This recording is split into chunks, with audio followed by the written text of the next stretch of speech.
Y continuamos con Hábitos de Habitantes con nuestra segunda invitada, en este caso es la profesora doctora Adriana Bolívar. Es un lujo tener una lingüista en el programa Hábitos de Habitantes porque ella se ha especializado en analizar el discurso de un personaje controversial, catalogado como un hábil comunicador. Seguramente saben a quién me refiero. Bueno, me refiero al presidente de la República, a Hugo Chávez Frías. Adriana, buenas tardes y ¿cómo estás? Buenas noches. Cuéntame. Buenas noches. Hola, ¿qué tal? Por supuesto me está acompañando en esta segunda parte María Antonieta del Rosario, comunicadora social y parte del proyecto Una Tregua para los Venezolanos. Preguntaba Adriana, ¿es el presidente un gran comunicador o cuál sería la virtud que realmente le define en ese sentido? ¿Cómo describirías el lenguaje del presidente? Bueno, lástima que la radio no enseña las imágenes, pero si vieran la expresión, Adriana tiene una cara muy expresiva y bueno, ya nos dijo con la mirada toda la respuesta, entonces voy a la siguiente. No, los si hábitos no puedo responder. Sí, no, Cuéntame, Adriana. Bueno, primero muchas gracias por invitarme a este programa Hábitos y Habitantes, en el que puedo hablar sobre hábitos verbales, porque creo que es fundamental que hablemos sobre el papel central del lenguaje en nuestras vidas. Ahora, sobre la pregunta específica, creo que sí, efectivamente, el presidente es un gran comunicador, tiene una gran capacidad para acercarse a un pueblo o a una parte del pueblo y sabe usar muchísimos recursos discursivos y lingüísticos para colocarse en el mismo plano y para explotar ciertas cosas que, bueno, desea llamar, sobre las que desea llamar la atención. De hecho, el programa Aló Presidente ha sido estudiado como un género emergente en la política venezolana. Es decir, ahí es donde él demuestra todas sus artes y dotes como comunicador. Sí.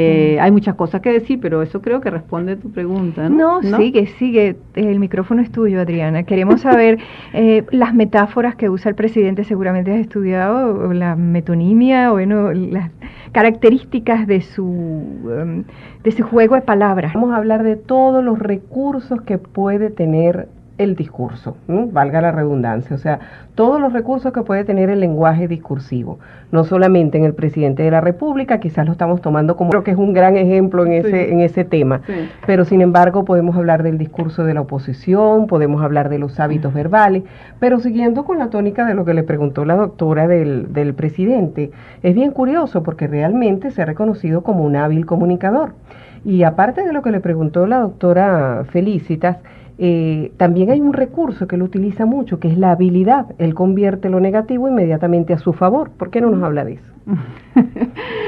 Bueno, mira, nosotros tenemos los grabados, los programas, tenemos transcritos los programas y entonces se puede ver muchísimos aspectos en esto. Efectivamente transforma eso es una habilidad. Las metáforas que utiliza, sobre todo es la guerra, ¿no? La metáfora de la guerra es la predominante, es decir, la batalla, de hecho la batalla de Santa Inés, constantemente estamos en guerra, es lo predominante. Cuando yo pregunté si podíamos hablar también de otras cosas, estaba planteándome que sería conveniente hablar en este momento de polarización en cómo encontrar más bien espacios para diálogo, ¿no? Creí que íbamos a irnos por ese lado. Sí, vamos a irnos porque tenemos tiempo. Porque en realidad, es decir, hablar solamente del lenguaje del presidente significa hablar como de un lado, ¿no? Sí, creo que tenemos en este momento una situación bien importante en Venezuela en la que hay que destacar la importancia del lenguaje. Es decir, cómo todos nosotros hacemos cosas con las palabras, no solamente decimos, sino hacemos cosas. Entonces creo que en una situación de alta polarización lo que nos conviene a todos como venezolanos es buscar vías para entrar en la cooperación, es decir, no seguir, digamos, con la división, sino cooperar. Y se coopera con la palabra, se coopera hablando. Es que yo quería, antes que continúes, porque fíjate lo siguiente, la metáfora va a crear una realidad social y si todas las semanas el presidente aparece, no por presidente, sino por el discurso que transcurre esas 3 o 4 horas, entonces eso es una guía para acciones futuras. Cuando esas acciones se refuerzan, aparece la metáfora y son como que profecías que se autocumplen. Entonces de allí, de esos discursos, olvidándonos ya de toda la, vamos a decir, de lo que significa, pero es el lenguaje que después se repite en la prensa, se repite en otros programas, constantemente lo vemos en los programas de opinión, cómo sacan, lo extrapolan y ponen pues los conceptos que él plantea. Entonces, tiene una imagen también de un héroe que se sacrifica, que hay una, que es como victimario de muchas cosas. Entonces, a partir de allí, afecta mucho toda la realidad social, a eso me refiero, no que vamos a hablar de personas, sino todo el discurso que se mantiene, entonces, el clima, vamos a decir, de conversaciones públicas en relación a esto. Quería mucho tu opinión sobre eso, porque eso marca un antes y después en la realidad social, ¿no? Sí, creo que tienes razón, es muy importante. La metáfora es fundamental desde el punto de vista de la cognición social. Es decir, con las metáforas se crea un ambiente cognitivo que permite a las personas interpretar significados, construir significados. Y obviamente si estamos en una metáfora de guerra, todos los significados que se construyen tienen que ver con la división, con el ataque, con la violencia, atacar, con hacerse destruir, daños, exacto, con la destrucción, ¿no? Ahora, muy relacionado con todo esto está la descortesía, los estudios de la cortesía. Hay que verlo en el plano de la cotidianidad y también en el presidente. ¿Por qué? Porque la cortesía y la descortesía son fenómenos socioculturales. Cuando hablo de cortesía no me refiero a la cortesía cotidiana de que ponme la silla, cierra la puerta, sino lo que se hace con la palabra. Es decir, la cortesía tiene que ver fundamentalmente con la imagen, con la protección a la imagen propia y la protección de los otros. Y tiene que ver también con la amenaza a la imagen de los otros. Entonces todo eso se hace con la palabra. ¿Y cómo definirías la cortesía, Adriana? Bueno, la cortesía es un comportamiento, es una práctica, es una conducta, es una práctica cotidiana, una práctica discursiva que se hace con las palabras. Entonces, cuando digamos, el presidente utiliza esas estrategias de descortesía, ¿no?, que son con fines políticos, él lo que hace, por un lado, es marca la diferencia con los otros, pero también amenaza y también puede desmantelar cosas. Sencillamente utilizando insultos, por ejemplo, o ofensas, se daña la imagen de las otras personas. Entonces, cuando hablamos de cortesía, tenemos que pensar en teoría de la cortesía verbal. Es decir, esos son estudios que se han hecho desde el 75, más o menos. En el mundo anglosajón, en el mundo francófono, se ha estudiado la cortesía. Sí, que estaba viendo casualmente cosa que me sorprendió, porque honestamente reconozco que no conocía que eso se había convertido en una especialidad, de verlo que en otros países inclusive es motivo de estudios y de proyectos. Sí, y en Venezuela ya empezó, y en el mundo hispano también, ya existe incluso un grupo de estudios de la cortesía en Estocolmo, en Suecia, en el que estamos nosotros participando también. Y ver no solo los contenidos del mensaje presidencial o de la oposición, sino también la forma en que ambos bandos afectan la imagen del otro. Porque lo que está en juego entonces es la construcción de identidades nacionales. La cortesía gira en torno a valores, son valores nacionales, valores culturales. Entonces, cuando, por ejemplo, el presidente condecora a Costa Carles, el general del eructo, ¿verdad? Entonces está en realidad irrespetando ciertos valores que compartimos los venezolanos. Pero ¿qué está pasando? Está usando la descortesía como una estrategia política. Eso es confrontación. Se confronta de esa manera. Sí, pero ahí coincide perfectamente esto con el concepto de psicoterapia conductual. Pues nosotros cuando hay se refuerza un antihéroe, que es lo que acabas de describir, eso es lo que se va a imitar, porque no estamos pensando en nuestros jóvenes, en las generaciones que vienen que buscan modelos a imitar. Entonces, si un modelo que se supone que es antihéroe es antihéroe y es reforzado como héroe, eso es lo que van a imitar nuestros jóvenes. Allí es donde hay un desfase de los valores que nos va a tomar un tiempo arreglarlo. Tampoco creo que años, como hay algunas personas piensan, sino que toma realmente unas decisiones políticas para cambiar, ¿verdad? Y comunicacionales para cambiar, evitar que esto continúe, porque todavía estamos a tiempo, bastante a tiempo, como es reciente. Sí. Lo que pasa es también que aquí en Venezuela Uno realmente, porque este programa está destinado a buscar justamente esos valores y estas personas que trabajan en pro de la paz y en pro de todas estas cosas. Pero realmente aquí en Venezuela no se le da la importancia que debe tener un lingüista, por ejemplo, en este momento. No sé si usted comparte con nosotros eso. Sí, creo que en Venezuela tal vez no se les da tanta relevancia a los lingüistas, pero en este momento los lingüistas en casi todo el mundo son las personas más importantes, porque nadie puede hacer nada sin lenguaje. De hecho, el lenguaje es el punto de unión con todas las otras disciplinas. Muy agradable la conversación que vamos a seguir después de una pausa con la profesora doctora Adriana Bolívar.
Continuamos con la doctora Adriana Bolívar. Ahora sí vamos a conversar un poco sobre lo que es un insulto verbal, Adriana.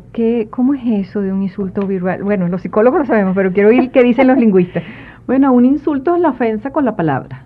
Es decir, es cometer un delito discursivo, es decir, utilizar palabras que no son aceptadas porque son condenadas son sancionadas o bien socialmente o religiosamente, si hay gente que blasfema, es decir, eso es, pero fundamentalmente es la ofensa con la palabra.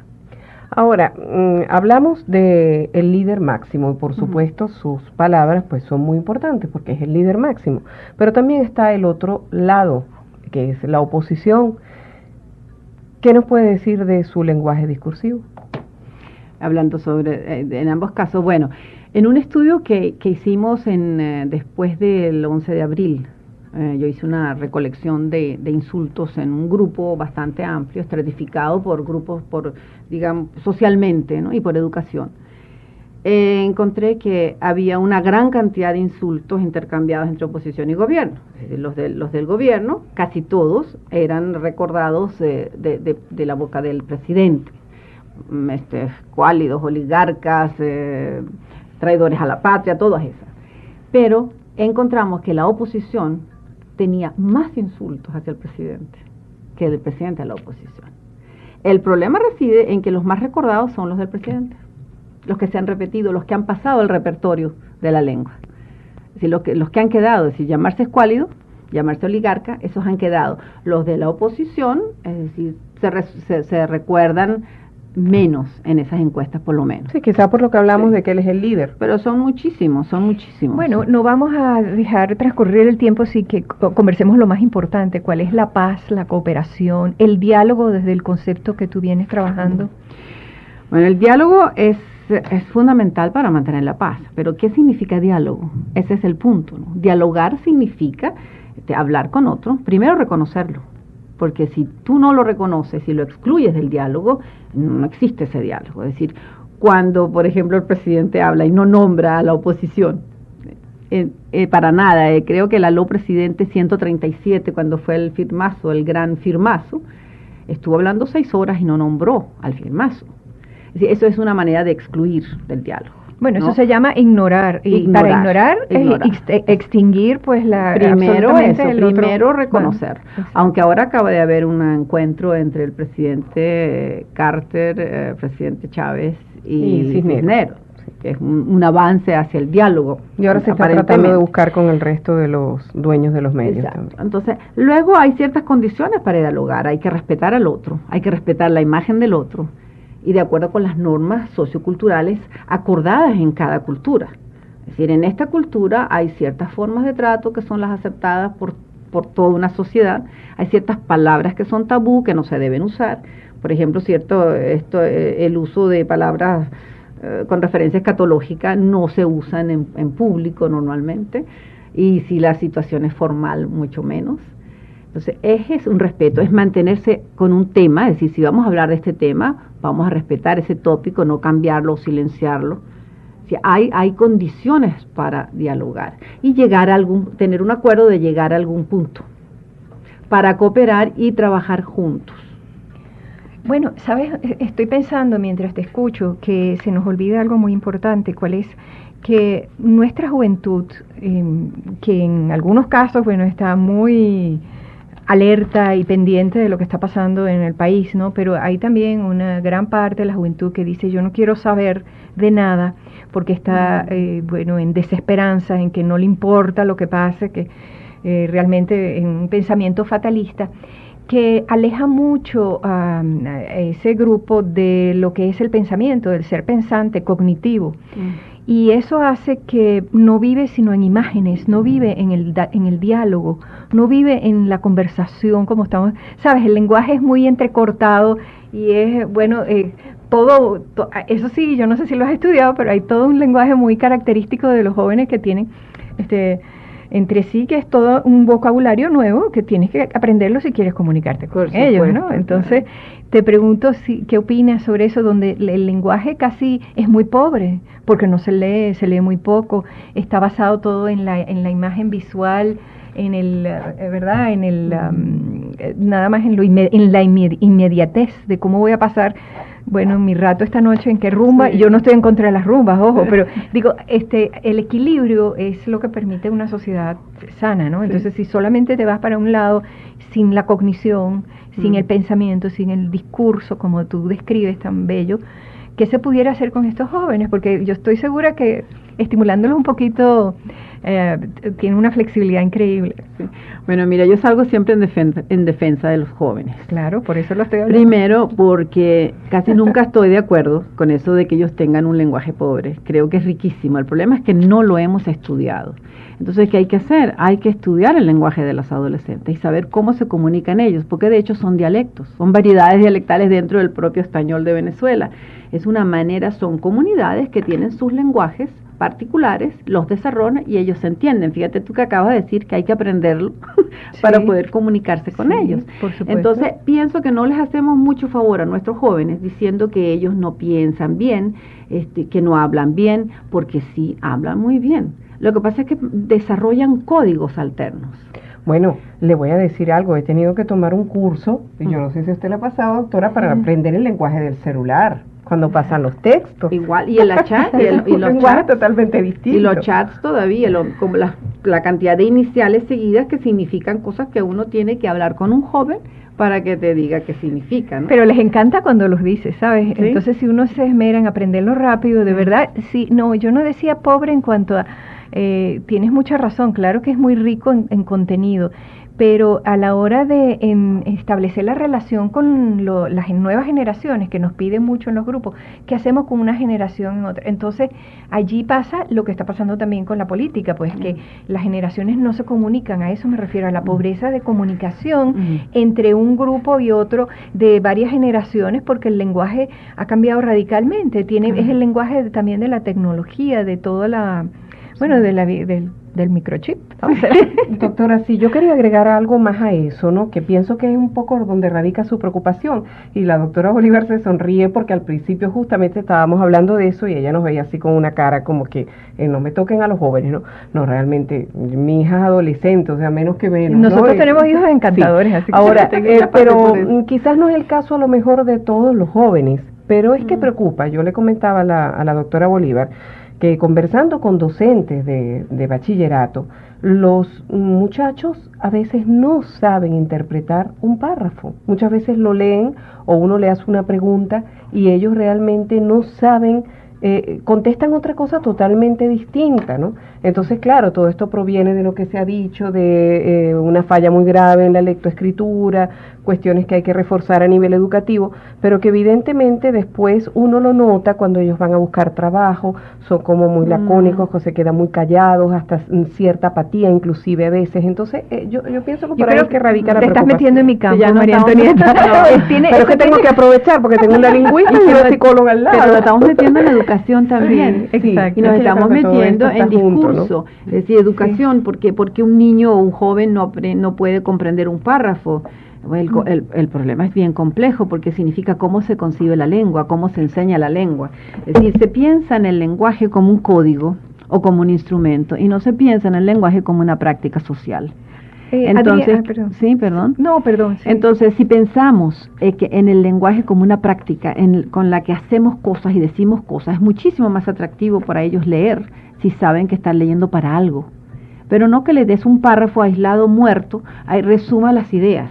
Claro. Y la vida no es eso, la vida es escribir párrafos para algo, para alguien, para decir cosas. Con compromiso. Entonces, es una cuestión muchísimo más es que tenemos que revolucionar los temas, pero de verdad. No quería que pase, porque el tiempo corre, es que yo estoy viendo el reloj y yo no quiero que Adriana se vaya, pero porque ella trajo unos libros espectaculares. Uno se llama El discurso político en las ciencias humanas y sociales, otro se llama El discurso político venezolano y un libro reciente, Pragmática sociocultural, estudio sobre el discurso de cortesía en español. Y si vieran, este libro tiene aproximadamente 400 páginas. Ese sí lo pidió afuera, ¿no? Sí, esos son artículos compilados y yo quisiera que usted hable del último, de lo que ha sacado acá, cualquiera de los tres. Lo bueno, que más estos son anteriores. Ese sí. Es el último que acaba de llegar. Ahí hay un capítulo que escribimos Alexandra Álvarez de la Universidad de los Andes y yo, que es sobre la cortesía verbal en Venezuela. Lo que estamos haciendo es tratando de rescatar todos los estudios, los pocos estudios que se han hecho en Venezuela, porque eso tiene que ver con la identidad cultural del venezolano. Es decir, explicar cómo somos nosotros y cómo nos comportamos en sociedad con la palabra, ¿Cómo hacemos para mantener el equilibrio en las relaciones interpersonales? ¿Cómo hacemos para no amenazar la imagen de los otros? ¿Cómo hacemos para no agredir a los otros con la palabra? Es fundamental para la cooperación y para la comprensión y el entendimiento. ¿Y eso todo lo contestas allí? No, ahí recogemos distintos tipos de cortesía en Venezuela. Incluso está la cortesía entre sordos, ¿no? Está también sordos y oyentes. Está la cortesía entre mujeres universitarias, entre los niños, es decir, los estudios que se han hecho aquí en Venezuela. ¿Y las palabras predominantes que pudieras definir, ya que se está terminando el programa, en cortesía? Cortesía, cooperación, por ejemplo, fundamentalmente eso. ¿Cómo enseñar cooperación aquí? Fortaleciendo la imagen positiva de todos nosotros, fortaleciendo lo bueno, fortaleciendo lo que nos acerca, no lo que nos separa, no lo que nos divide. Y con buenas palabras. ¿Qué nos acerca, Adriana? ¿Qué nos acerca? Sí. Todo lo que tenemos en común, este maravilloso país, una identidad de un pueblo que tiene un potencial, un pueblo inteligente, porque somos inteligentes todos. Yo creo que somos todos inteligentes.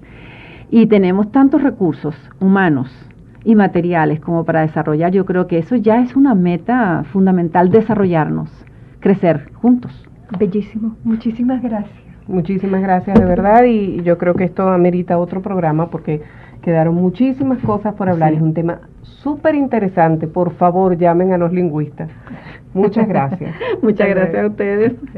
¿Cuáles son las principales formas de la comunicación? He aquí algunas. Estar dispuesto a complacer. Reconocer cuando el otro desea complacer. Pedir que lo complazcan. Expresar los temas negativos, intercambiar afecto físico, empatía, dominio de la hostilidad inesperada o el mal humor persistente. Son formas científicamente válidas de comunicación, pero recuerda que la que nos abre la puerta a todos los canales de comunicación es ponernos en el lugar del otro y estar dispuestos a establecer un contacto verdadero. Este programa fue auspiciado por Venezuela Iniciativa para la Construcción de la Confianza en el País. Para sugerencias y preguntas y orientaciones, establecer contacto con tregua@cantv.net. En la producción del programa estuvo María Antonieta del Rosario, en los controles Naudi García y Joel Garrido, y en la producción general Vicente Chino Gamboa. Y quien les habló, Felicitas Cort, será realmente hasta otra oportunidad que estaremos conversando con ustedes en Hábitos de Habitantes. Muchísimas gracias a Naudi también, al otro lado del vidrio. Muy buenas noches y hasta el próximo jueves. Y recuerden que este es el primer programa para la promoción de la salud mental en 710 Radio Capital. Gracias.